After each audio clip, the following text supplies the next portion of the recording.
फेसबुकवरती ओळख झालेल्या चावट मुलीसोबत शरीरसंबंध पडला महागात। आजच्या या भयंकर क्राईम स्टोरीमध्ये आपले स्वागत आहे मित्रांनो। आदित्य 28 वर्षांचा सेल्समॅन एकटा राहत होता। सायलीशी त्याची ओळख फेसबुकवर झाली।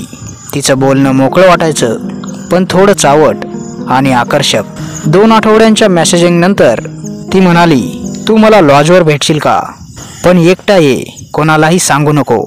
आदित्यने क्षणाचाही विचार न करता होकार दिला। लॉजवर पोहोचल्यावर सायली एका ट्रान्सपरंट नाईटीत त्याची वाट बघत होती। खोलीत अंधार होता। तिथे एक दिवा आणि सुगंधी मोगऱ्याचा दरवळ पसरलेला होता। रात्री त्यांनी जबरदस्त शरीरसंबंध केले।